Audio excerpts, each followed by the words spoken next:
Hello, I am Nicole Lossie, and I really want to thank everyone for joining us today for another really special Shop Talk Live. Shop Talk, as you know, is Dramashop's podcast, where typically myself or Zach Flock, we get the opportunity to speak with artists and performers all around the community about their work and the theater community and theater in process, most importantly. And of course, the podcast is sponsored by Gannon University's Schuster Theater. So today is just the slightest bit, a little bit different because we're turning things around a little bit. And as most of you know, this is Zach Flock's final season as Dramashop's artistic director. He has shifted things professionally, leaving the area to pursue new professional opportunities. And Zach, of course, has been the founder and driving force behind Dramashop's work for over a decade. That's a long time. Like, that's an incredible thing to even think about, to put effort and work into community building and growing something really amazing in the area for, again, it's over a decade. That's the whole Thank You 10 thing. That's the decade that Dramashop has been going. Directed over 20 shows, been a part of over 72 productions, up to and including this Everybody that is still going on. If you have not seen Everybody yet, make sure that you get there. This is the final weekend. Get your tickets at dramashop.org. And so that's continuing this weekend. So today we're going to do a little bit of an exit interview going on, if you will. So I appreciate joining us is Zach Flock. Let's bring him in. Hi, Zach. Hi, Nicole. How are you? Is it weird? Are you feeling weird yet? Oh, I'm feeling super weird. And I was getting really nervous as I was waiting for you to bring me on and introduce me. It's that same thing that happens to me backstage. You've seen me backstage before a show. I get very nervous. And so I had a little bit of that going on. But no, it's great to be here. It's fun to just sit back and let you do the interviewing this time around. And I'll try to let you steer the conversation. Well, it can still be, it's always a back and forth, you know. That's but I right. think it's funny you bring up being nervous. Like, if you'd think of anybody who has a ton of theater experience, I mean, you would be one of them. But I mean, I still get nervous too. And it's funny that that's still a thing. And I don't think that ever goes away if you really, really love it. Yeah. I mean, and for me, it's whether I'm performing in or producing or directing, doesn't really matter. There's still the pre-show jitters, and I think that when that stops happening, it's probably time to stop doing theater. Mm-hmm. That's not why I'm stopping doing theater, though. And I'm not stopping. That's doing not the theater reason. either. It's not because you stop getting nervous. No, that's not it. So we learned that already. So I want to start kind of going back to the way back time, 10 over 10. Is it 11 years then? Lord. So this is season 11. This is season 11 of Dramashop, right? Our 10th anniversary of our inaugural production was back in October. So we've had 11 seasons, but if you really want to get technical, we really started planning and everything a year before we launched. So really we're looking at more like 12 kind of unofficial, unofficially 12 years, but 11 seasons. That's amazing. And so okay, for those who don't know kind of like the origin story, I want to talk about what was your origin story. What brought you from somebody who was enjoying theater and participating in theater to saying, I'm going to do that and I'm going to take this next step and not just be in shows in the community and not just be a part of it, but actually create a space and create Dramashop. What led to that? Yeah, well, I mean, there's a short answer, which is necessity, I would say. And there's a longer answer, which I'll give you the longer answer because it's a podcast. Love it. Otherwise, necessity. Next question. Move on. Let's keep the pace going. Moving on. No, I like, if you really want to go like way back, I would go back to like high school. I went to Hempfield area high school, proud alum. And I'm actually living back in that area now, which is kind of surreal, but between moving back here and also the end of my tenure at Dramashop, I've been, reflecting a lot. But in high school, I was involved with, we had Hempfield Theater Company, which in addition to the spring musical, theater company put on shows throughout the year. Children's theater. The first show I did in high school was Our Town. And so in high school, it was very much a sort of like all hands on deck kind of mentality where, we were painting sets, we were building stuff, we were doing all kinds of different things. And actually my senior year, the two people who had been kind of the drivers of theater at my high school had both retired by the time I was a senior. And so we had new advisors for theater company who were very much like, we're doing this so that theater company doesn't go away, but we want the students to pretty much take it and run with it. So, Mhm. that was when I was 17 years old, that, I was one Wow. of the group of students who were like, yeah, we're going to do this. And so I think very early on, there was sort of that recognition that there's so much more to theater than just performing. And I Mhm. realized very early on that I was passionate about a lot of different areas of theater. So let's fast forward a little bit now. Mhm.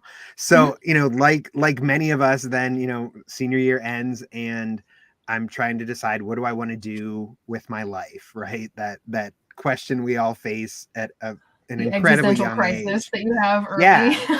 Yeah. Like I'm 18 years old and I have to figure out the rest of my life. Well, spoiler alert, you don't actually have to figure out the rest of your life. True. But I knew, as I know you knew for yourself, that I wasn't going to stop, right? That like Mhm. theater was something I had to stay involved in. So, that's why I chose Gannon and studied theater and communication arts together. Schuster Mhm. Theater, very similar to what I was describing in terms of high school, all hands on deck. Everybody gets to do a little bit of everything. Working with Sean Clerkin and Paula Barrett and Ed Holinsky, I really started to feel pulled toward directing as something that I frankly was kind of good at, and I think better at than performing. We talked about nerves, right? And for Mhm. as a performer, I still, it's a very difficult obstacle for me to overcome. And so I think in a lot of ways directing felt more like where I wanted to go, where I was most comfortable. Um, Fast forward a little bit more, and I graduated from Gannon. I worked for what was then the Arts Council of Erie. It's now Erie Arts and Culture. I Mhm. worked there for a couple of years, and this would have been like 2006 to 2008 ish. Around that time, by that time, the Director's Circle Theater under the incredible Michael Weiss, they had stopped producing shows, unfortunately. The Roadhouse Theater had closed. And so Mhm. you really had All an Act, who I believe they started right around that same time, and there had been another theater company whose name is escaping me at the moment, that kind of predated All an Act. And so really you had All an Act, and then you had the Playhouse, and Mhm. both great organizations, and both with their sort of niche in the market. But there were a group of us who felt that the kind of shows that we really gravitated toward weren't necessarily being produced. The Playhouse did their best to try to feature some of those works, but they Mhm. don't draw a big audience. And so in that space, if you only have 50 people, I've said this so many times before over the last 11 years, it feels like a, recitation at this point, but if you only have 50 people sitting in the Erie Playhouse, it feels like a bomb, even if it's the best show in the world. And that is not a judgment, on them at all, because I've Mhm. seen some really incredible shows at the Playhouse that unfortunately had small audiences. This was back before Dramashop, when there was no theater company to do those types of works. You put 50 people in Dramashop, standing room only at that point, right? Like that's it. Yeah, That is a buddy. sellout, and we are thrilled. So there was a need for, we really perceived a need for a venue to produce those types of works. Um, Mhm. and having, with my experience at the Arts Council, one of the things that I learned is that it's very easy for an arts organization to get bogged down in overhead expenses. Mhm. Whether they have salaried positions, whether they have a building they own, whatever it might be. So our idea initially was, let's not have a home, right? Let's just travel from space to space. And that's So how that we was started. intentionally at first.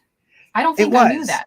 That was, yeah, Yeah. that's interesting. Yeah, it was. And we initially actually intended that the Schuster would sort of be our kind of default, but not our permanent home, that we would Mhm. use it when we could in between productions. But as Gannon has a full production schedule. Even in the summer, they have Shakespeare Summer Nights, so that's often in Mhm. rehearsal, or if they get rained out, they end up inside. So we realized pretty early on that finding a more permanent space was probably going to be necessary. But in that first season, we did stuff at the Schuster, we did stuff actually at the Renaissance Center, and at what is now the nightclub at Gannon, formerly Antlers, And briefly Oh it was One yeah. Green World Cafe. I mean, we were all over the Yes. place. I Yeah. forgot about that. With 8 or no, No, it was God of Carnage. God of Carnage. Yes. God of Carnage. I Yeah. Evan totally Opolka forgot about. directed. Yeah. Mhm. Yeah. Now you talked a little bit about this. We decided, that this needed to be Yeah. having. I I'm just want to using delve the into. royal we like the queen does. It was just no, I'm kidding. Well, I'm kidding. I'm interested in this we because you had Yeah. a team at the beginning. And Yes. how did you go about kind of seeking out and pulling together people who were like-minded in saying this is something that is a need in the Yeah. community and this is something we want to fulfill, and building that team to start? Yeah. You know how sometimes you're sitting around a table having a couple of beers and you just get to talking and a wild idea kind of pops into your head. Yeah. That's pretty much it. Um, and it initially started with back when Gannon first decided, Sean Clerkin was director of theater and wanted to start taking groups of students every couple of years to Scotland for the Fringe Festival. Mm-hmm. He and I talked about, wouldn't it be great if some alums or some community members would put on a show, get the rights to whatever it might be, perform something for a weekend or two, when the Schuster was dark, as a fundraiser to help raise funds to support students going to Scotland. Mm-hmm. And I said, that would be great, because I was looking for opportunities to direct the kind of material that interested me. So back in October of 2010, I think it was, yeah, I'm pretty sure it was October. So a year before Dramashop started, we did a show called Book of Liz by David and Amy Sedaris, Yes. at the Schuster Theater. My then girlfriend, now wife, Jessica Saccone, now Jessica Flock, was in it. Brian Rawl, Dom Del Greco, Emily Casano. Um, I think that's everyone. It was a 4-person cast. And so we kind of consider that to be the unofficial start of Dramashop, Mm-hmm. because we did that show and then kind of sat back and went, holy crap, we can do this. Wow. Like we can actually put a show on its feet. Mm-hmm. People are going to come see it. Again, not 500 people a night, but enough people a night that we can, cover our expenses and maybe have a little bit more to cover some, operating expenses, or to cover the next show, whatever it might be. So that was after that, we kind of went, all right, I think we can do this. And so, the founding board members were Sean Clerkin, Brian Rawl, Dom Del Greco, Jess, and myself as a sort of ad hoc, non-voting, artistic director. I think that's it. I didn't leave anybody out, did I? I think Sounds that like was it for founding members. And it's then, okay. This isn't live. I'll edit it in, so it's fine. well, it is. But no, I that was Yeah. it was that group of Wow. people. Um, and yeah, and a lot of others who were sort of unofficially involved. At that point, Elena Manchester was in grad school, I believe, and so Mm-hmm. we were talking and picking her brain and everything. And then by the time we actually launched and did our first show in October of 2011, Elena was back in town and was cast in the show, Reasons to Be Pretty, which I directed, and that was it. And we were off to the races. That's I always not forget, but it's cool to think back of like kind of the lead up to what it was, the kind of ramp of the first year into Yeah. the full list. And I wonder too, thinking about shows like, I mean, you talked a little bit about the reason that there was a need for Dramashop was to do shows like this. And I was wondering, Yeah. can you talk a little bit about what goes into the category of shows that Shows do like fit? this. We know now. It's one of those things Yeah. that's like, okay, this looks like, we've talked about this. Like we look at shows and say that's a Dramashop show. Like that's a show Yeah. that we could see doing. And because I want to talk about selection and theater in process and what that means too. Yeah. But starting with like what goes into making something that you look at and say, you know what, okay, that's something that should be on our stage. You would think after 11, 12 years that I would have like a really smooth answer to that question. And I don't. That's It's okay. sort of like that X factor, right? Mhm. Like it just feels When like you know, the you right know. fit. Yeah, yeah. But no, I would say, kind of like on a data driven basis, right? Like most of what we do is contemporary, is Mhm. is from the last 5-10 years or so. most of it is, I mean, from recording the curtain speeches for shows that typically they contain adult language, right? So we know that there's sort of a niche audience, right? That it's not necessarily going to be family friendly fare. One of the things that I would always do in the season selection process is once I felt like I had, like we'd all kind of arrived at a slate of shows that fit Drama Shop, whatever that means, is to go back to our mission statement, right? And look at the mission of Drama Shop to provide, oh my gosh, engaging and provocative theatrical experience that educate, challenge, and engage. So educate, challenge, and engage are the three kind of big criteria that I look to. Is, does this piece, and educate doesn't mean like we're lecturing you about a topic, but it might be educational for those involved, in that, like, in this show, here's this new challenge that we have to learn how to do, right? We are constantly being educated as artists as we work on pieces. So that was a big part of it, was always kind of finding, does it fit the mission? And then also, as I talked about us having a niche, looking at the other theaters in the community. And there have been times where I've read a play and said, I love this play. This is probably a Playhouse play. And I think there are probably times where I've reached out, to Kate or to Almy back in the day, or to Richard or whoever. And, we've talked before about, like, here's a play that I read that, is probably more you guys than us. So that certainly happened before. But yeah, it really is just, does it feel like it fits that brand? We used, for a while, we did that whole like bold, creative kind of sub tagline thing. Bold and creative, and then different, Drama Shop different. Yeah. So what are the plays that are the outliers, right? That there's still value in seeing. I would say one of the like textbook examples of a Drama Shop show would be Small Mouth Sounds. And I think it was kind of a polarizing show. I know that there are people who saw it and didn't necessarily like it, or felt like they didn't get it. For anybody who doesn't know the show, I should just kind of give the quick background, which is that it takes place at a silent retreat. And so there are large portions of the play that have no dialogue. The majority of the play is stage direction and not dialogue. And so for an audience, that's challenging, right? That's different. That's bold. And it's, it's a great play. It's a beautiful play.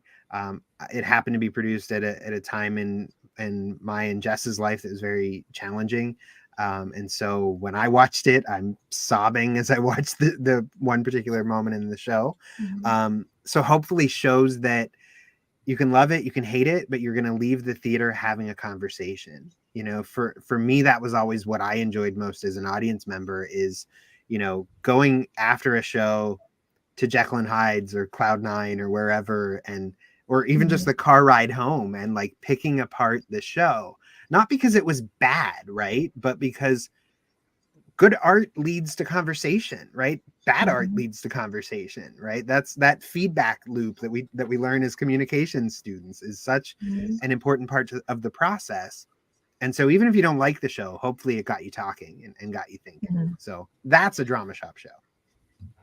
That's not to say others aren't doing thought-provoking shows as well, absolutely.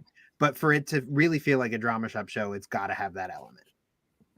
Well, I think that kind of lends itself nicely to kind of the whole idea of what you started as theater in process, which then turned into the type of show that you choose, which also then educates.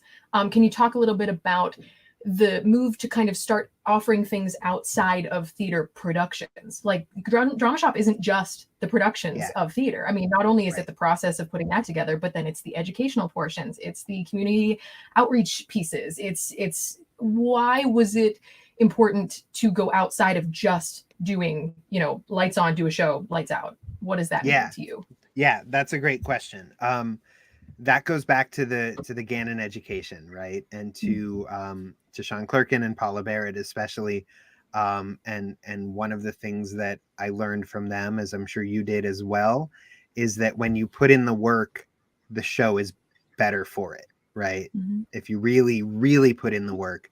And by work, I don't just mean learn the lines, learn the blocking, and repeat, right? But actually kind of dig in. And so that a little bit answers your question of what makes a drama shop show as well. You've got to be able to dig into it, right? If there's nothing to explore, if there's nothing for the actors and directors and designers to work with, it's probably not a drama shop show. So theater in process is the idea that, frankly, I've been involved in productions before, probably at Drama Shop and elsewhere, where the most enjoyable part of the experience was the rehearsal process. Right? Like that doesn't mean that the actual performances were bad or were not enjoyable, but the most enjoyable part was being able to, sink my teeth into a really great role, or take a not so great role and try to figure out, how do I make this into something that I really care about, or a character that I'm really invested in. So that's process, right? Process is the work that we do to get to the end point, right?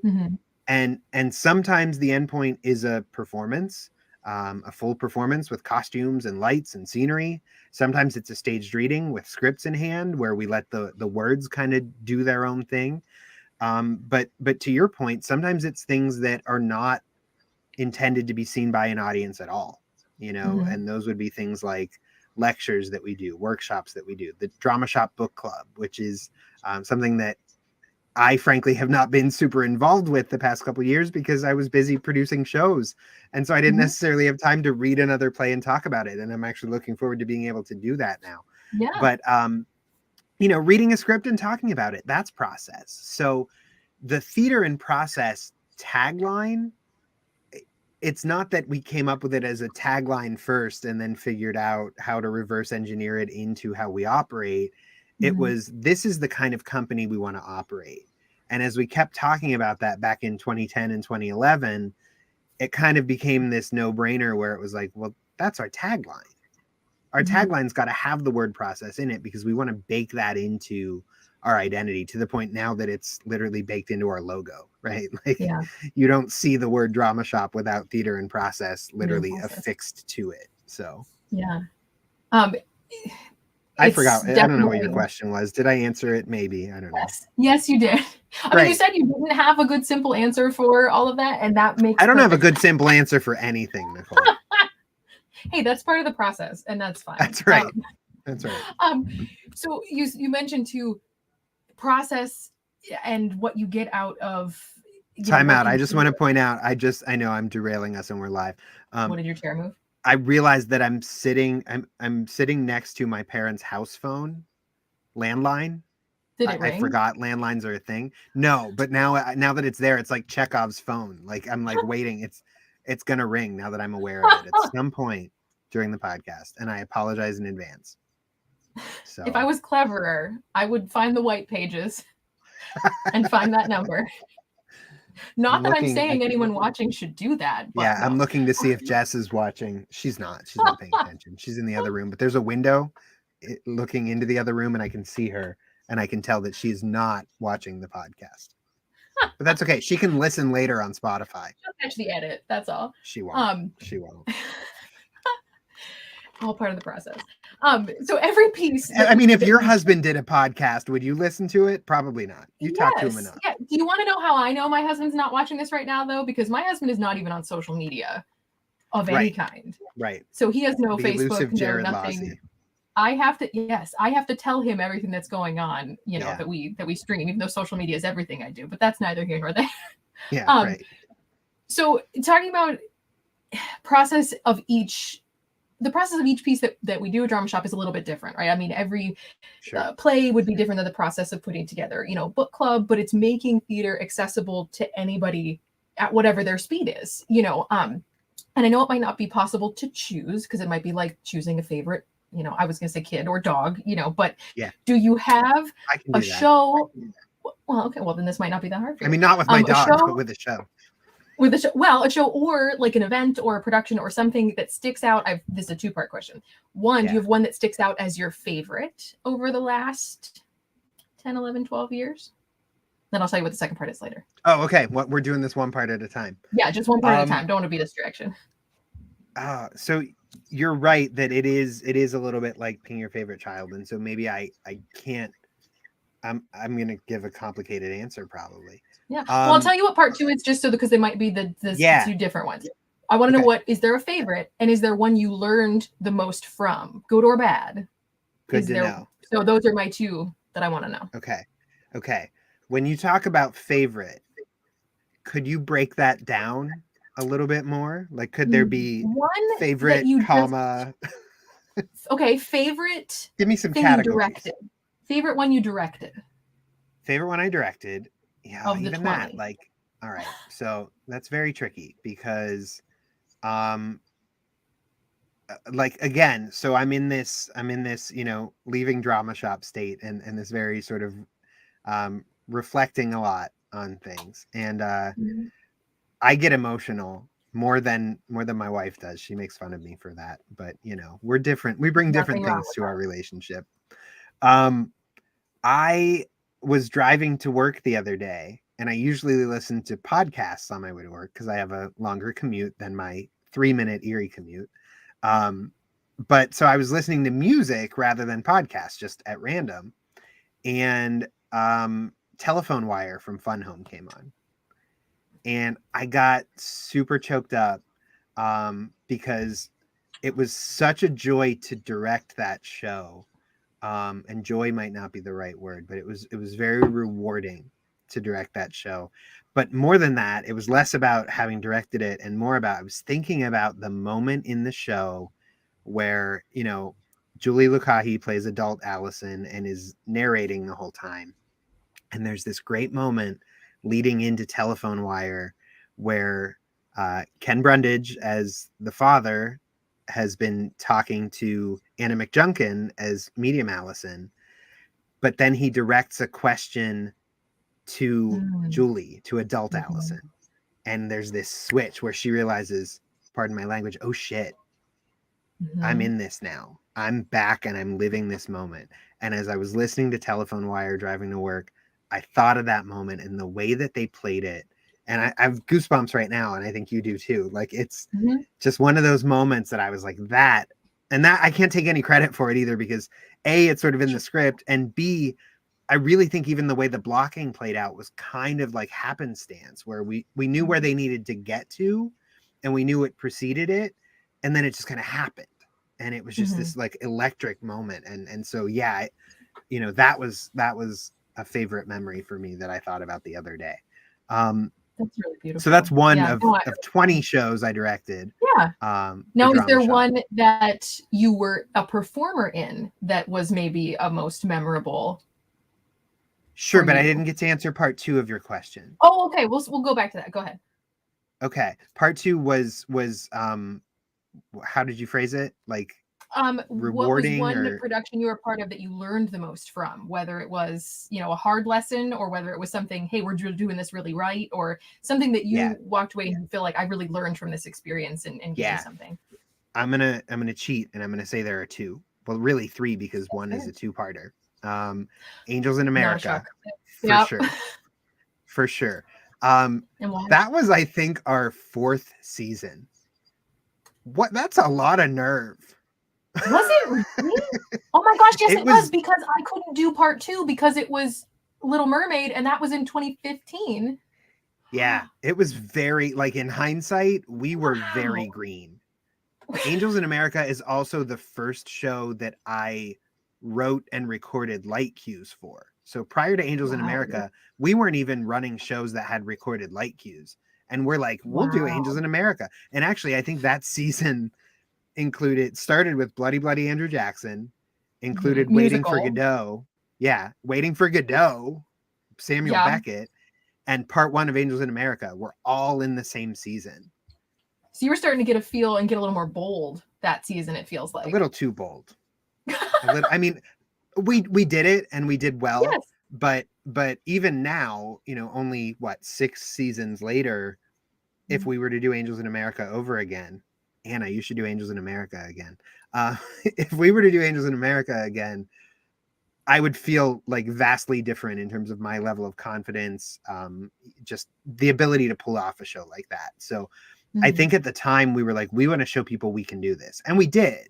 But I do think that there was a little bit of I don't know if hubris is the right word, but that sense of feeling like we need to show people that we can do this. Like we Sure. came to play, right? So Mhm. Angels in What America, without what? and Go then ahead. the I other, wanna hear the rest. yeah. So both parts of Angels in America, which I co-directed with Mhm, Sean Clerkin, which mhm. was a incredible experience in itself. And then I would say my second one would be Testament of Mary, which was a staged reading. It's a one-woman show. Paula Barrett Oh, played the part, and for 3-4 weeks maybe, it was just me and Paula working together in a theater. We didn't. I don't think we had a stage manager. If we did, I apologize, stage manager. But it was just me and Paula Barrett rehearsing together in a theater, and it was the most rewarding experience. In fact, Paula and I messaged about it maybe a month or so ago about how we both were just like, this was such a fun opportunity to explore and to dig in. And I mhm, mean, Paula, of course, is one of the greatest actors I've ever met, let alone that's ever, graced a stage in Erie. But mhm, to have the opportunity to direct her in a one-woman show, and again, our style is so collaborative that mhm, that back and forth between Paula and I was just, I mean, it was an honor. That's really the best way I can put it. So mhm. yeah, I love that. And that was, I mean, that's a show that's a testament to the kind of show that we do here as a one person show, and yeah, that fits in a space like, it doesn't get drowned in a space like the space that we're in. Because was that one in the Renaissance Center, right? it You was said? in the Renaissance Center. Yeah, yeah, So, and it was a full house. yeah. Well, it's Yeah. Paul Barrett. I mean, Yeah, yeah. But I mean, um, for a staged reading, you never really know, and yeah. and I think we only did like 2 nights of it too, but because that was Mhm, before we expanded to 4 nights of staged readings. So, yeah. mhm.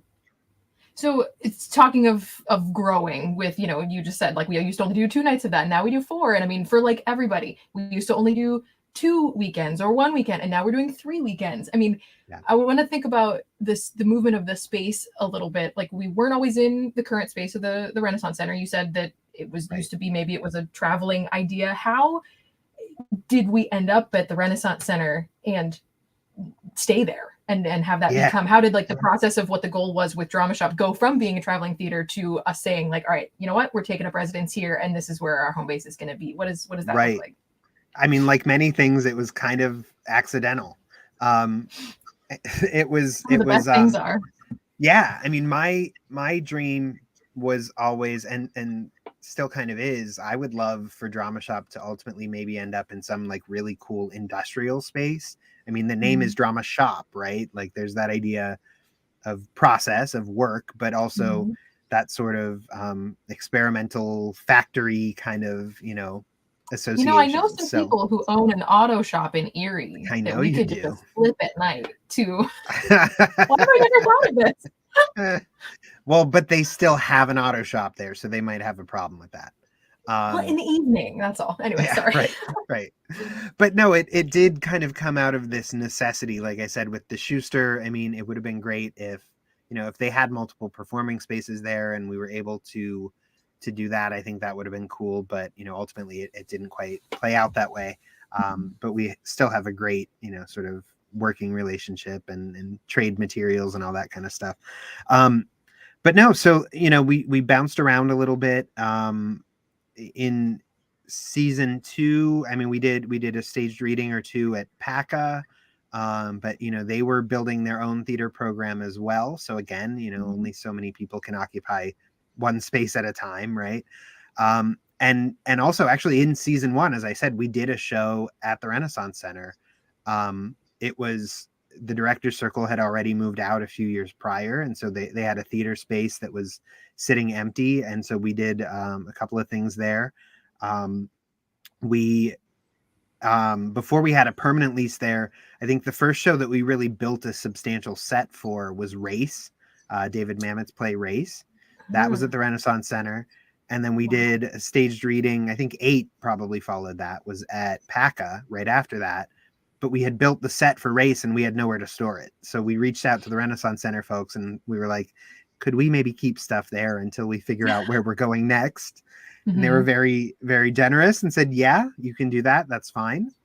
And then a little while later, I reached back out to them and said, actually, we're looking for the place to do our next show can we do it there?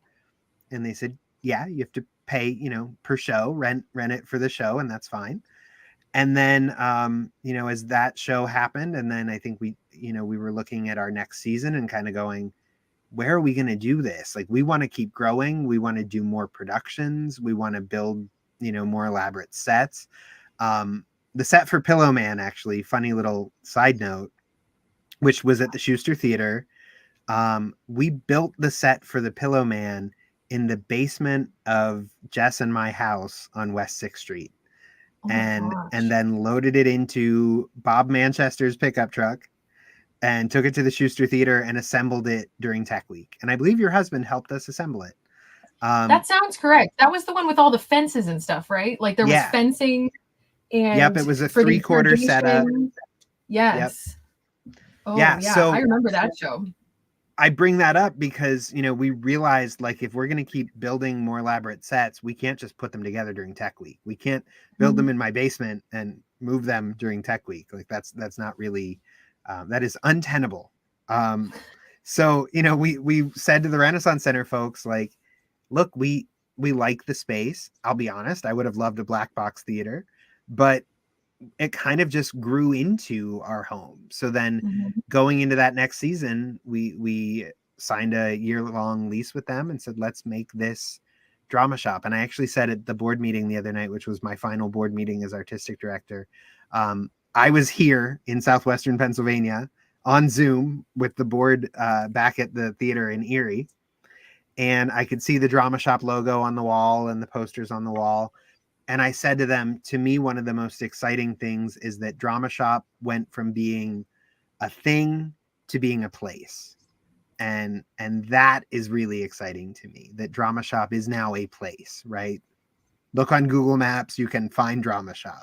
For our first 3 years, that was not the case. We were not a place. We were just this merry band of vagabonds bouncing from one open space to another. So we went from the glorious ones to finding a home. Exactly. At the end. Exactly. And if pageant wagons were easier to maneuver in the winter in Erie, we probably would have. And if we had some horses, I don't know, that would be, maybe we'd still be moving. Exactly, which would have made our production of Horse Girls really interesting. But yeah, I mean, it really was born out of necessity and availability and affordability. That's the other thing. Tom Kennedy at the Renaissance Center has been very kind to us, as have the folks at Altair over the years, in offering a space that is affordable and is well below market value, and we are grateful to them for that. So yeah. But I do hope that future years might lead to even more expansion, whatever that may look like. It's no longer up to me. So, but no, I think good things are happening. So yeah, no, I mean, things are, things change, things move. You've seen it over, how long, even if it wasn't necessarily what the plan was, things evolving into something new. I'm interested in, is there anything that, looking back over the past, decade, that surprised you going into creating something like this, creating Dramashop, creating, a nonprofit? What was something that, like, you ended up having to either deal with, or like something that popped up that maybe you were like, whoa, I didn't think that? Were there surprises along the way that kind of like shook your plan of where you saw Dramashop going? Yeah, I'm sure there are probably many specific things that I'm not thinking of right now, but I think the initial challenge was walking this fine line of being confident enough for people to take us seriously without seeming like we felt any sort of entitlement. Or, I mean, we knew, and we still know, we're the 11-year-old theater company down the block from the 103 at this point, I think, or however many year old Playhouse, and so we always knew kind of our place, so to speak. But at the same time, I know that there was a certain amount of backlash from individuals in the community, not the Playhouse themselves. I remember having lunch with Almy Clerkin at Sidewalk Cafe. Miss the Sidewalk Cafe.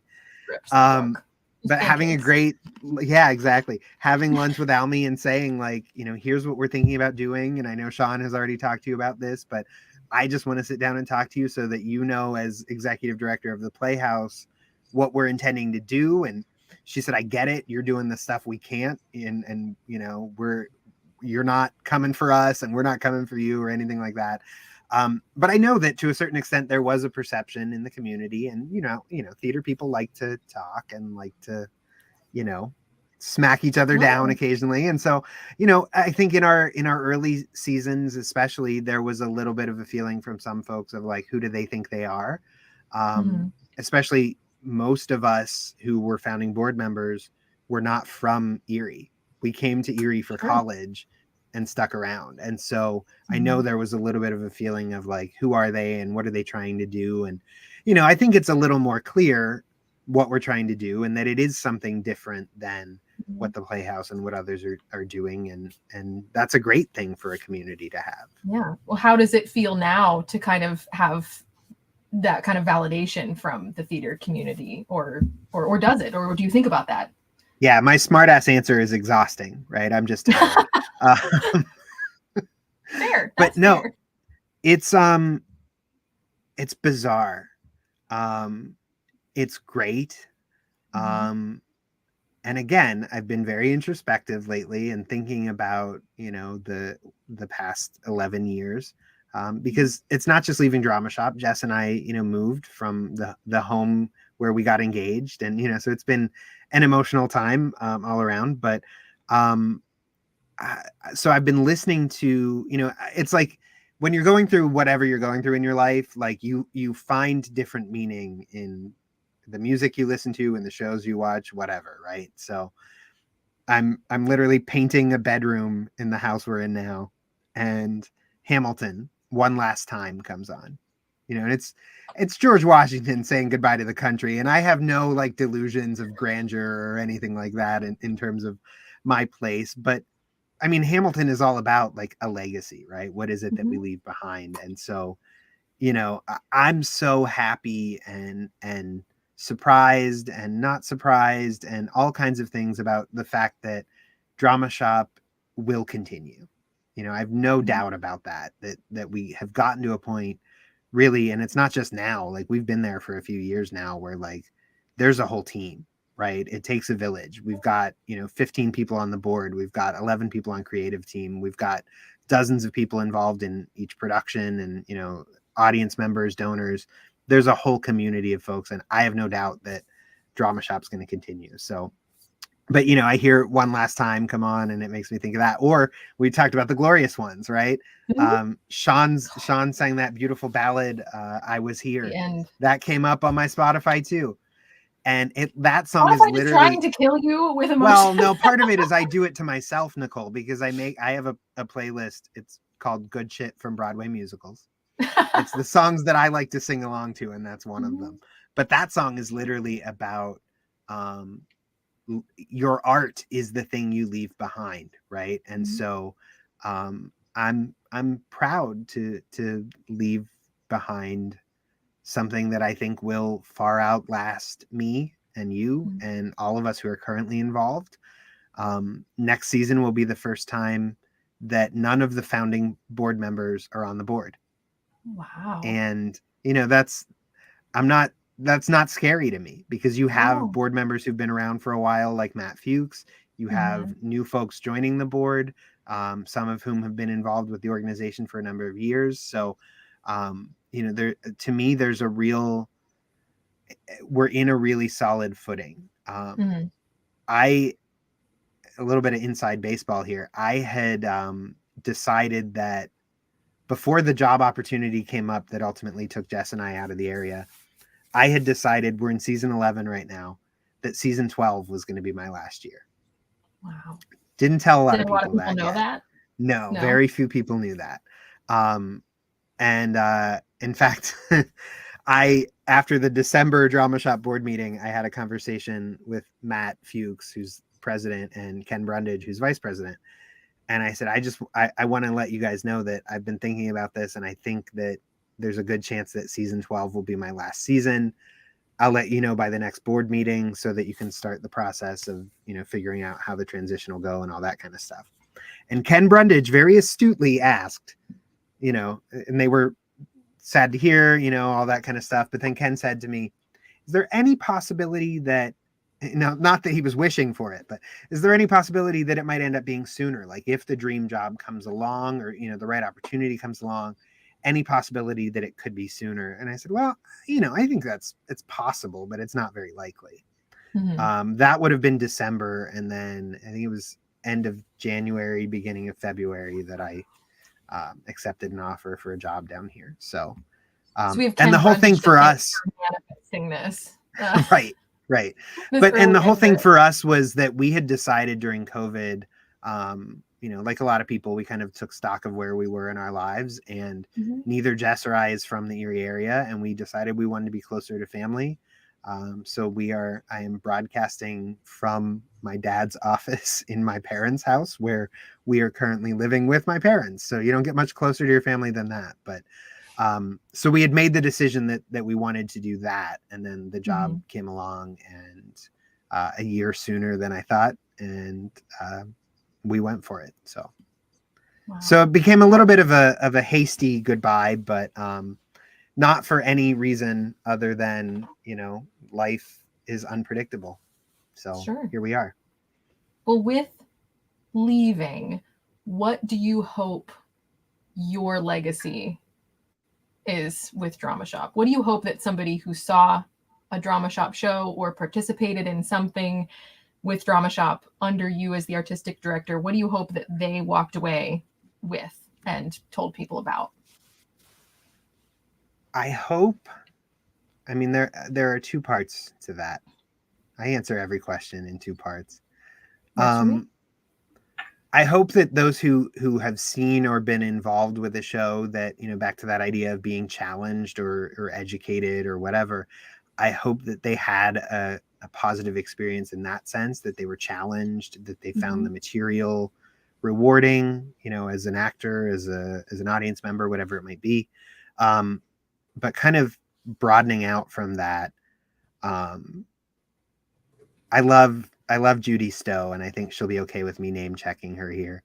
After I shared that I was leaving, I think that was during the run of Horse Girls, or it was just before Horse Girls, and Judy was in that. And she came up to me when I came back up to Erie to see the show, and thanked me and said some really nice things. And the biggest takeaway for me was she said how she always felt welcome at Dramashop. And so I guess that's my big answer to your question is what do I hope? I hope that everyone who's been at Dramashop for any purpose over the last 11 years, I hope they felt welcome. And I hope that is something that continues to kind of flourish at Dramashop, that people always feel welcome. That doesn't mean that there aren't going to be stressful rehearsals, and there's going to be tension, and we're artists and we're passionate about the work we do, right? And so sometimes we're going to butt heads a little bit, but hopefully we do it in a way that is respectful, and but ultimately at the end of the day, that all of us who do work at Dramashop feel welcome, that all of us who attend shows at Dramashop feel welcome. So I will say, as the person who reads any of the social media comments, that is a common refrain on our Facebook page and on our DMs and stuff is, I would say that would be. And I gotta say, like, that's not me. That's, I hope I'm not hindering that feeling of people feeling welcome, but the inclusiveness comes from all of us, right? From the respect that we have for each other as performers, as board members, as creative team members, as audience members, right? That we are respectful of each other. That's everybody. I can't solely take credit for that, but I do hope that we've created that atmosphere and that continues to flourish. Sure. I don't think there's any chance of it going another direction now that you've set the boat this way. That's a positive. We started even working on furthering, diversity and inclusion efforts, throughout on stage and off. I think focusing on some of the things we've focused on as a creative team in the last, years and months even is always pushing in that direction. So I love that answer. You said it was 2 parts. Was that the whole 2 parts of? Yeah, the first part was the challenged, and the second part was the welcome part. Also, I feel warmed up now, so I'm ready to start this podcast whenever you want to start. Oh yeah, we weren't recording before. That was just the warm up. Great. This is great. now. We could do this for hours. I'm good to go. I mean, honestly, I got nothing else to do tonight. I have enough questions. Keep going. But, I don't have a heart out, so let's just keep going. I have 2 kids downstairs who will start asking questions after a certain amount of time. And a husband. But we've got to, well, he's all right. You got this, Jared. He's not watching anyway. It's fine. I don't want to bring up too much about COVID because we're not going to bring it down with COVID. But I want to bring up, because that obviously was at least a shift in delivery. But other than the obvious, I want to ask you. I'm laughing because you said a shift, and I thought you were about to say it was a shit show. We can swear on this, right? Yeah. I'll put NSFW on it. It's fine. I'll put the little dot. No, it was obviously a shift in delivery, but did COVID change Dramashop's overall mission and goal when it changed the way we delivered what we had? Yeah. In your opinion? So yes. It didn't change our mission in that, like, we didn't rewrite our mission statement, right? It's still, and I bring that up because where I'm going with this is, the mission statement says in Erie, right? Like that's baked into our mission, that we serve Erie. But what COVID did, if you, again, let's find the silver lining, right? Is that the things that we did during COVID that were web-based obviously reached audiences that we wouldn't normally reach, whether it's folks who were familiar with us from Erie and, have since moved from the area, who were involved not only as audience members, but in some cases as participants, performing remotely in Blue Bowl monologues, Tracy, Evan, people performing from all over the place, which was wild. In their car.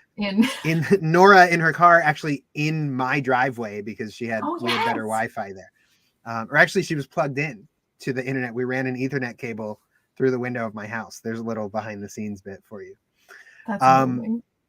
But so, it really, it opened up, obviously, and then the other side of it, I was going to say, not just on the performing side, or people who had already been familiar with us.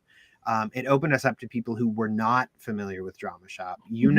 From, again, being the social media person, when we did Hamlet with our good friend Alaska, suddenly we had this following of people who followed Alaska from Drag Race or from her other professional endeavors, and who continued in some cases to follow Dramashop and watch some of our other stuff that we did. Her fan clubs continued to support Dramashop and donate, and because that was something that she made the example of, and so for you all to make that connection and make that happen, I mean, that was amazing to see.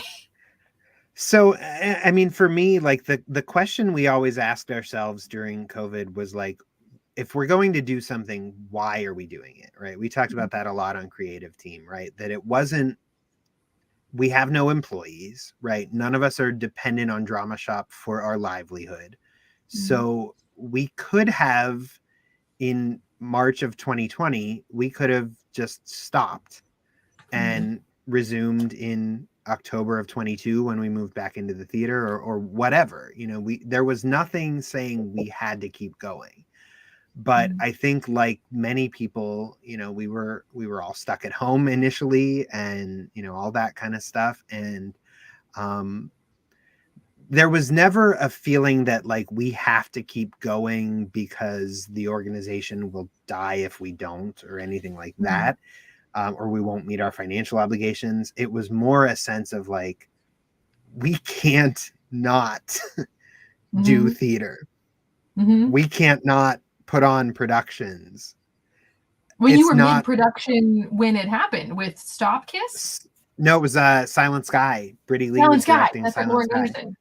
Yeah, and so we first had the conversation of like, okay, do our actors perform in an empty audience? And then it was, well, no, you can't even have that many people in a room, because nobody knew like how COVID worked, right? Like it was, we thought for a while that if it was a small enough group, you just wouldn't get COVID. I don't know. We didn't know, right? So, so that one pivoted to then being a fully Zoom production, right? Which I have no appetite for a fully Zoom production right now today, after, you know, the number of years as we do this via Zoom essentially. But that's a different thing. But, you know, so it was always that, like, we want to find new ways to create and to adapt, right? And so then the thing coming off of Silent Sky was, we decided to do Afar But Not Apart, which was a concert of recorded performances, brilliantly edited, with accompaniment from Kate Thiem, put together with vocals, and you edited those pieces together and synced everything up. And I don't know how you did it, because even like, we didn't know things like, when you hit play, you should clap so that you give us something to sync to, right? Like we didn't know anything, right? We were learning a whole different medium, because that wasn't what we did. Like, but nobody knew anything was the point. Like I remember you and I were very nervous. You ran the tech for that show. Jess and from Pittsburgh. Yeah, and Jess and I hosted it live from our living room, and we'd say, you know, here's Gretchen Kerr singing, I don't know, Send in the Clowns or whatever it was. And you would then screen share and play a video of Gretchen singing. And even like, look at what we can do with StreamYard, right? Like, so the advances we've made in those couple of years.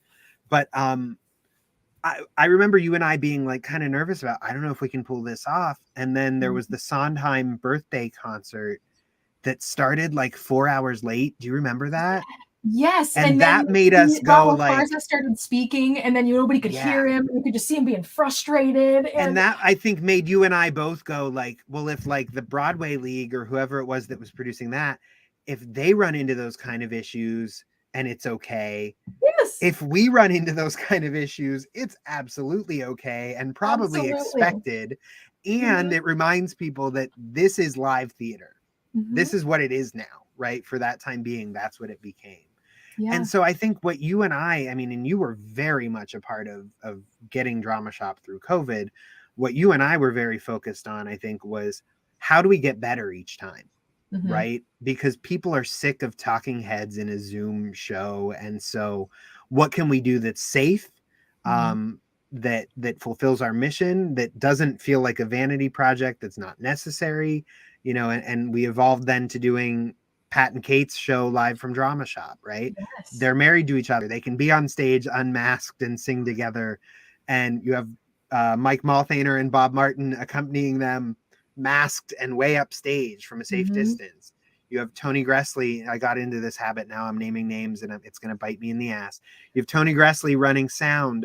You have the Cam Erie crew running video. You have Zach Hoffman running lights. And you have me kind of directing and talking to them, you know, Gelman style, from a podium in the back of the house, way far away, all of us wearing masks, everybody doing this thing. And then we're like, oh, we turned Dramashop into a TV studio and it worked. And then you and I started, you know, evolved live from Dramashop into another iteration where it was me alone in a theater, first couple episodes just using a webcam, and then eventually Cam Erie letting us use cameras and, you know, evolving that. And so then that gave way to us doing Natural Shocks with Nora Schillinger, a one-woman show on a full set, 3 cameras, you know, a full production. The only thing that wasn't there was the audience in the house, right?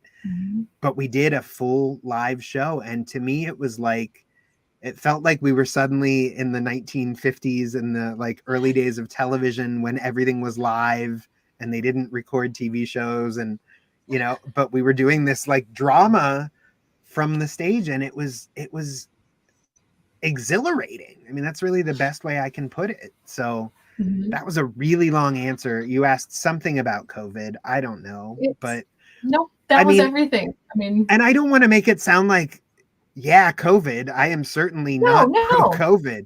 It was a challenge that forced a pivot, and it was either change and still deliver the accessible theater that, you know, was always been part of Dramashop under you as artistic director, or stop doing it completely. And it was clear that wasn't an option for anyone involved. None of And us were going to have that again, happen.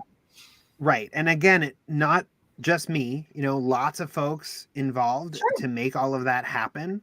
But I also think that how we worked through those 2 years and how we continue to work through COVID as a logistical challenge are really emblematic of who we are as a company in terms of like, what are the challenges? How do we rise to those challenges? What can we realistically do? And what can't we do? I'm sure we had many ideas that we tossed around during COVID that were things we couldn't do, right? That we said, well, no, we're not going to go down that road. The other thing we didn't talk about with COVID that occurs to me as well, Heroes of the Fourth Turning, an outdoor Outside. production. Yeah. And, we had a rained out performance. We had some performances where we got rained on, but we did it anyway. And it was, people were happy to be able to gather and watch a show in person. And the only way we could do that in June of 2021 was to do it outside. Yeah. So, we could rehearse indoors wearing masks, but we couldn't bring a full audience back into the theater yet until October of 22 or 21 is when we felt we could actually safely do that. Now I feel like we're moving away from COVID because COVID had, Please. obviously brought, it obviously brought a lot of, things you thought you might never have to deal with or encounter. Yeah. Because none of us realize that. Is there something that inside or outside pandemic withstanding that you got to do through Dramashop that 12 years ago you never would have thought would have been? Was there a person you got to work with that you would have never thought? Was there experience you had that just was like, 12 years ago Zach was not ready for that? Or just I'm interested in what you might think. Yeah, obviously there are the excuse me. We'll do another take of that. You're getting me all choked up. Okay. So yeah, obviously there are those productions we talked about, like Angels in America, where it's like, looking back, it's like, man, that was such an incredible experience, or, whatever. But in terms of opportunities that I never would have seen coming.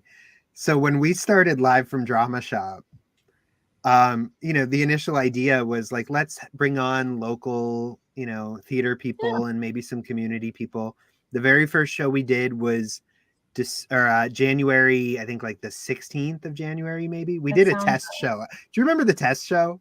Oh my gosh, yeah. My friend Ryan and Elena. Yes, he was delightful. Oh, he's hilarious, but there was no way we could ever actually air that show. It was fun, but we couldn't put that on. But so the actual first like live episode was the next weekend, and it was the week before the inauguration, and January of 21 was a wild month. And I'm not going to get into the politics of it all. But our first show, we actually had Sean Clerkin and then Dr. Jeff Bloodworth from Gannon. And we talked about the inauguration, and we talked politics, and we talked not so much politics as we talked, transition of power and what does that look like, and where are we as a democracy? And it was very much not a conversation about theater. And I got to live out my late night talk show host like dreams of this mix of like, I'll call Sean Clerkin a celebrity guests, and like, people from the like political or, academic world as well. And so that was yeah, exactly. So that was our first episode. And I think that made you and I go like, oh, we don't have to just talk theater. Yeah. Like, it's Live from Dramashop, but we can talk theater, and we can have musical performances by local performers, but we can talk other stuff too, right? And so we reached out to Lauren Gunderson, who had done our podcast earlier because of COVID. We reached out to her during Silent Sky and said, hey, we're going to do this. And she was so gracious to do first our podcast and then to do Live from Dramashop. And so, that wouldn't have expected that I would be talking to the playwrights who were producing, right? That was crazy for me. And then we kind of said, well, we have to find other people who will do our show. And I remember like just randomly going through like Twitter and DMing different verified celebrity accounts or finding celebrity websites and emailing people. And Lin-Manuel Miranda was not available, unfortunately. His agent said he was not available, but she responded to me, which was crazy. That's cool. Michael Cerveris, I DM'd him on Yes. Twitter, and he responded and said, yeah, I'd be happy to do it. Email me and we'll work it out. And I think I might have told you this before. It was not until Michael Cerveris joined StreamYard 10 minutes before the show that I was 100% certain that it was actually going to be Michael Cerveris. Wow. I thought maybe someone's like spamming us, punking us. It's not going to be him. But I got to interview a Tony Award-winning actor, like That was live. beautiful. And it was awesome. It was awesome. And he was so kind and again, so gracious and eager to do it. And then again, kind of a shot in the dark was I sent an email to TV psychic medium Chip Coffey from Kindred Spirits and Paranormal State. And that was incredible. And it turns out Chip grew up doing theater and was like, yeah, I'd love to help support you guys. Let's do it. And I still have his number. He's just this great guy who's been, did an episode, did that walkthrough of Dramashop. If anyone's into the paranormal, we did our own little investigation at Dramashop, and he clocked some things that we all had experienced and we didn't give him any information really ahead of that show. So that was a really crazy, like, had you asked me, that's so tangentially related to theater anyway, that no, I did not see that coming. Yeah, all of those, by the way, are available still. All those live from Dramashops are still on Facebook. We kept all those up there. So if you haven't seen the Michael Cerveris episode or did you do 2 with Chip Coffey? We did 2 separate things with. We recorded the walkthrough with him the week earlier. After we did a live show, Elena and Marshall joined me at the theater, and we were all masked up and did our little investigation with Chip remotely using my telephone on a phone tripod. We took him through the space, and then we were able to edit that down because we did probably an hour or so of walking through the theater and of him, and we didn't edit anything out like to steer the story in one way or another, but those moments where we're like, all right, we're going to walk over to this space now, kind of cut some of the dead time, excuse the pun. And then the next week we aired that in between the live interview. Yeah. That's amazing. I feel like you may have already answered this, but is there something that you walk away saying I'm most proud of that happened? Are you thinking like production wise? It could be anything. I know you said, we talked about, a legacy of feeling welcome. And so it could be that. I'm just curious if there was something that you look back on and say like proud of, because I'm interested, and I don't want to ask are there any regrets or anything you do differently. If you're interested in offering, you can ask that too. You can ask. I'm interested in both of those things. That dichotomy. Is there something that you're most proud of, a show or a person that you brought into this that you're most proud of introducing to theater, and would you do anything differently looking back? I'm proud of the number of people who it seems like for the most part, once somebody does a Dramashop show, they keep doing Dramashop shows. They don't necessarily stop doing shows at other venues, but they'll do a Dramashop show and then they'll keep coming back. And so to me, that's a positive sign that somebody's doing something right, if they're going to keep coming back. Specific shows, there are a ton. One that doesn't get talked about a whole lot because not enough people saw it. It was a 2-person show, Constellations by Nick Payne, Alex Holbrook, and JJ Hodges gave incredible performances. I directed that. Emily Olszewski assistant directed. And it was a really tight production. And so I'm really proud of that because it was really challenging. It was the whole idea, the term multiverse is a lot more familiar to people thanks to Marvel. But it was a multiverse love story basically. And so we kept seeing this couple, different multiverse versions of this couple at different moments. And I'm really proud of how well executed that show was. And again, it's one of those things where I feel like I can't take a whole lot of credit for it. I apologize for the dog barking at me. She sees me through the window. Maybe Jess can give them a treat. I shouldn't have said that word. Oh man, now I messed up. So yeah, My door's closed. Constellations. Yeah. Constellations is one that I'm Constellations. very proud of. Fun Home, very proud of that. Angels in America, of course. Mhm. Hand to God was just a weird, funny show about puppets Puppets. coming to life. Oh my gosh, Curious Incident. Curious Incident of the Dog in the Nighttime. Mhm. Brittany Lee I mean, is that show brilliant. bringing in the I was just going to say bringing in the Yeah, tech element that was before the yeah, necessity of the tech elements that we grew into, but right. having the wall and the video screen and Yeah. Britty, I mean, my goodness. It was actually two projectors. So Brittany had to basically create two different like sections of video that Mhm. played together, and without Brittany, that show would not have been what it was. Mhm. So and that collaboration, I guess, is another big, takeaway. Like for me, is I'm so grateful to have been able to collaborate with so many wonderful people over the last 11 years. So Mhm. um, yeah, it's um, and then just looking. Okay, if you really want to talk about what I'm proud of, Yeah. I moved in March, and Eurydice had already started rehearsals and then stopped because of COVID. We pushed it back to later in the season. Mhm. Um, and so, I had done some of the initial sort of sketches for the set, but then moved before we really did any of the work. So I was completely removed from that production, came back to see it, and I was blown away. And I was Mhm. absolutely blown away. I haven't seen everybody yet. I'll be seeing it this weekend. I've seen the production photos of it. And You again, haven't yet? Oh, it's so no, I'll good. see it this weekend.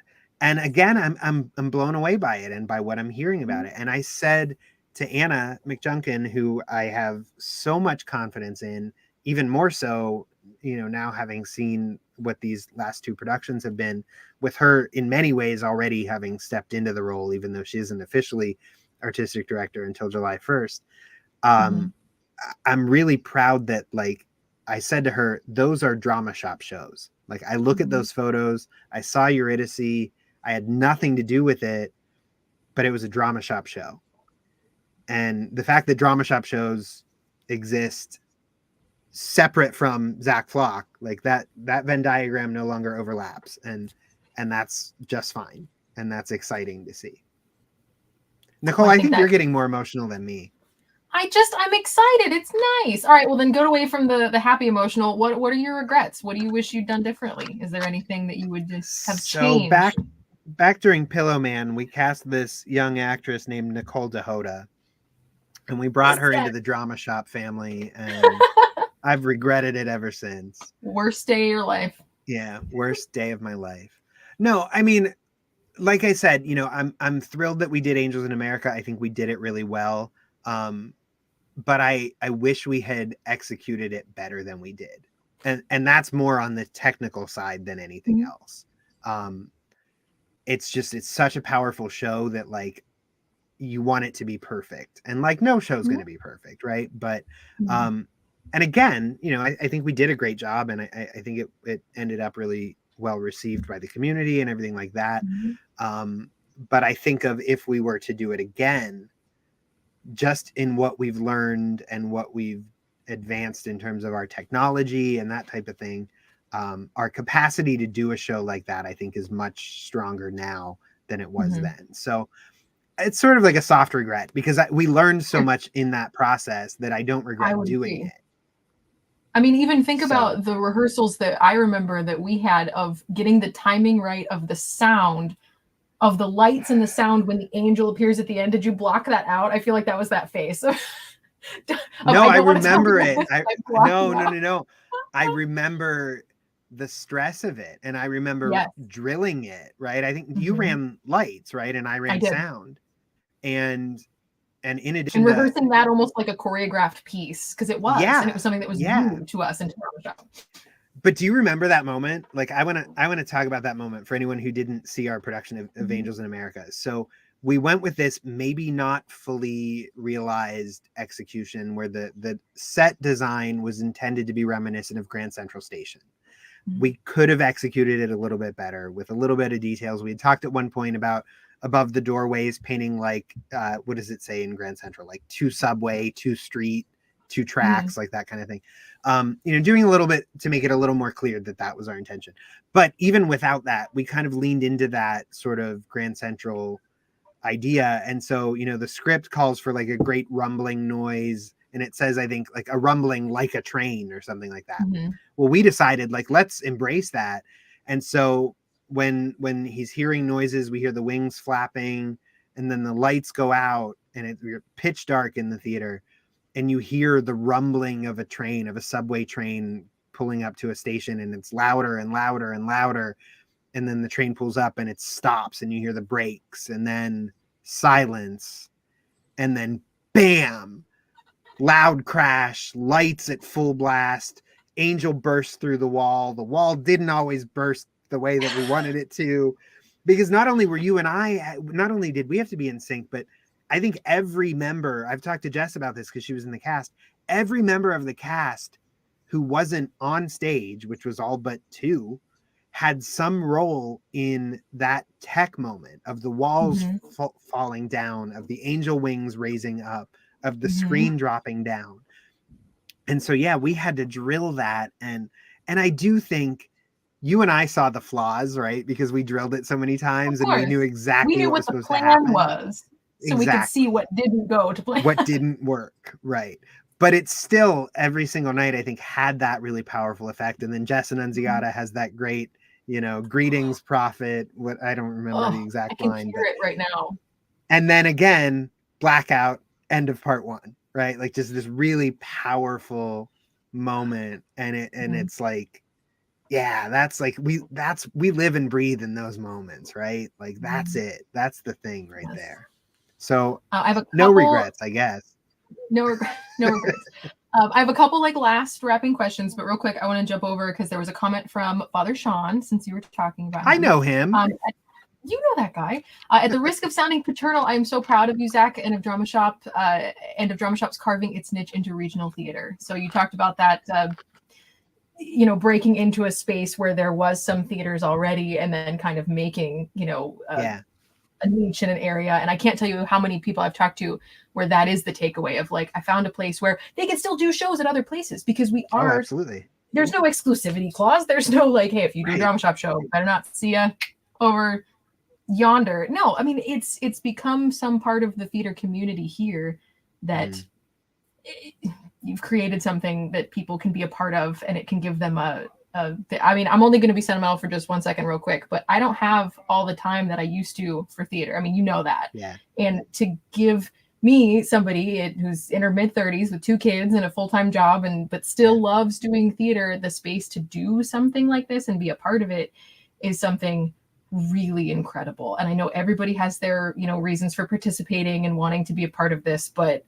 to have created that space and to have kept it going and to provide that, because it means something different to everybody, like that's my specific thing that like I, participate how I can, and when I can, I don't, but it's something different for every person that's participated in this. And so I think from everybody that's had that, we're just really grateful for it. And you are such a big part of that. And I mean, thank you. I will say I'm equally grateful, right? That the community afforded me this opportunity, I mean, both in terms of like people showed up and bought tickets and donated. And if they didn't do that, and if they don't continue to do that, we need to meet our supporting players goal by June 30th. There's the opportunity to plug it. Bring that banner back up. There it is. There it is. And there it goes. But no, I mean, in addition to just people supporting the organization, the bylaws of the organization say that the board appoints the artistic director, and the artistic director serves at the pleasure of the board. So literally at any point in the last 11 years, they could have said, you know what, Zach, thanks, but we're going to go in another direction. Can you imagine? They could have. And likewise with our season selection, they approved the season, they approved the budget. And, while there's been some conversation about that stuff over the years, at the end of the day, they've been supportive of my artistic vision. And I'm grateful for that, because I wouldn't have had the opportunities I've had the last 11 years. I think you said 72 shows that we've produced these last 11 years, 20 of them that I was lucky enough to direct.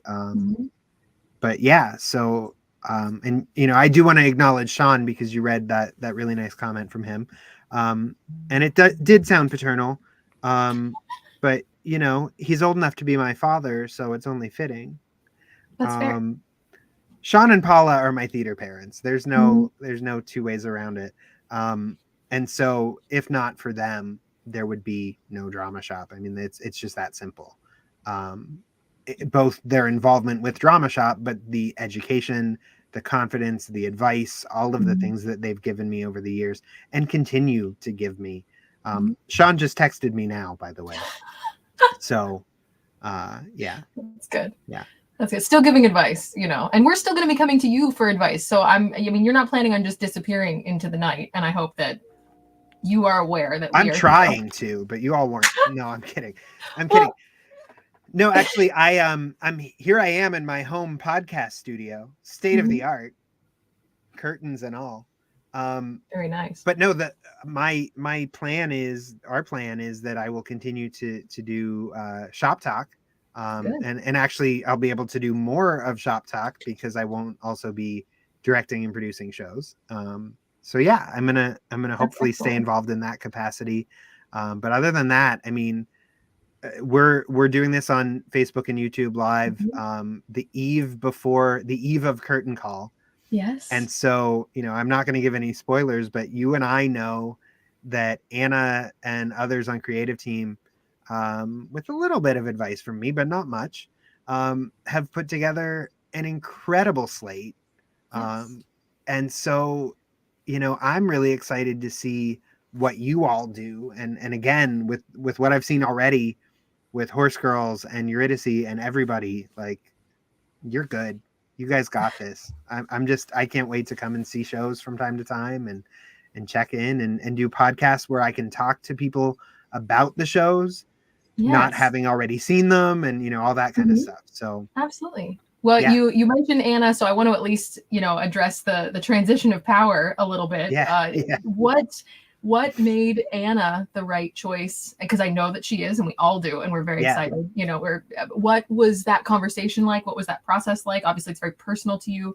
yeah. Can you talk to that at all? Sure, absolutely. And let me first and foremost say that, like, again, just like I said about me serving as artistic director, Drama Shop's board, they are the ones who decide who runs the show in terms of serving as artistic director. And so, I, advised and recommended that I thought Anna would be good for the position, but ultimately they were the ones to make that call. And I think it's the right call, and I'm very excited to see what Anna does. Um, yeah, I really have not known Anna all that long. The first time we met was actually at auditions for Fun Home, when she came in and Wow. auditioned. And you get the sense with people, I think, pretty quickly if they mesh with the Drama Shop approach, right? And it was very clear very early on in that process that Anna, meshes with who we are artistically. And so seeing her over the past couple of years, that would have been June of 2019 that we did Fun Home. So, not that long ago. 2019? Yes, because Was it? 2020 would Yeah. have been COVID. Um, and so, part of it was seeing how everyone on creative team kind of stepped into different roles during COVID in terms of Mhm. how they could support the organization and get involved. And, I saw what I think many people see in Anna as someone who is incredibly dedicated, incredibly creative, hardworking, all of the skills that I think you need to do the job. So I think she's going to be great at it, and I think you all are lucky to have her there. And again, it's a team, and so it's not Mhm. just Anna. Elena Manchester is going to continue to serve as associate artistic director. Like you, as a mother, she has had to kind of scale back her day to day involvement, Mhm. but is an incredible artist and a wonderful advisor, who I know Anna will look to quite often. Um, you are the best person in social media, period. So having you doing marketing and social media work for Drama Shop is great. Again, I get in this habit of listing people, and then I'm going to inevitably leave someone out. but You Zach can send it. Hoffman, Yeah, Marshall great. Mack, Julie Mhm. Lukahi, there are really some incredible people doing incredible work, and so you're all good. Absolutely. Bringing I'm new I'm folks just into the excited. creative team this year with Monica Harden joining us this year on creative team, and everybody that's been a part of it. Yeah, and I It's an believe Anna's exciting going to time have going some forward. updates on that front tomorrow as well at Nice. Curtain Call. So, yeah. Nice. Well, I could do this for like several more hours, but unfortunately my kids go to bed very soon and I need to Oh boy. facilitate that happening. But okay, so last thing though, where last words, obviously, if you have last things and thoughts that you want to share, and we can continue this on another day too if you'd like to do another episode, which you obviously will. But Yeah. where do you see Drama Shop in 5 years, in 10 years down the road? Yeah, here's what you all need to do. I would love to see Drama Shop get to a point where you have some paid staff, because we have a lot of great dedicated volunteers, right? But if we really want Drama Shop to reach the next level, to me, it takes having someone who can make it a full-time 40-hour a week job and be compensated for it. And that takes a lot of, obviously there's a lot of moving parts to make that happen. But I think I would love to see Drama Shop head in that direction. Because it would bring so much stability. But if we jump back to where we started the conversation, part of where arts organizations can get into trouble is taking on too big of overhead expenses. And so to make that leap, you've really got to be, you've got to work toward it, and it doesn't happen overnight. Oh. But in terms of shows, we know what Drama Shop is from a brand perspective and what the niche is in the market. And I hope that Drama Shop just keeps focused on serving that role and also adapting however the community grows and changes, that Drama Shop grows and changes with it as well. Wow. Well, you've set up the organization to move definitely in that direction. And I hope that's a comfort and a nice thought for you to know that that's the path you've put the organization as a whole on. And I appreciate, thanks for talking and doing this kind of, wrap. It's not the end. It never is, and, right. And we're going to keep doing Drama Shop podcasts as well. Thank you. I would love to do more, but I wish that I could do more. But I have no doubt that you will continue to be just such an integral part, even moving into a new capacity. And so thank you for this. I'm not going away. I mean, I moved, so I guess I am going away, but I'm not going away. I grew my David Letterman retirement beard. It's a little patchy. We'll come back and talk to you when it's like when I start my Netflix show. That's when I'll start my Netflix show. So yeah. Well, any final thoughts before we wrap? No, Nicole, I'm grateful to you. You've been one of the people who's been around since season 1. And so I think it's very easy to focus on the fact that, that I'm leaving and that I've been around from the beginning, but there are a lot of other folks who've been around from the beginning too. I think of that cast of Pillowman and crew of Pillowman, you, Jassy, Michael Haas, Matt Fuchs, a lot of folks who are on the board or involved in productions still to this day. Jassy's in everybody. Yep. Jassy's in everybody and is on the board. Matt Fuchs is ending his term as board president. So yeah, I just, I'm grateful. As I said before, I'm grateful to all of the people who have made Drama Shop possible and who have allowed us to not just exist, but grow and thrive and adapt. And so thank you to you, Nicole, and to everyone watching as well, or listening once this is edited into an actual podcast.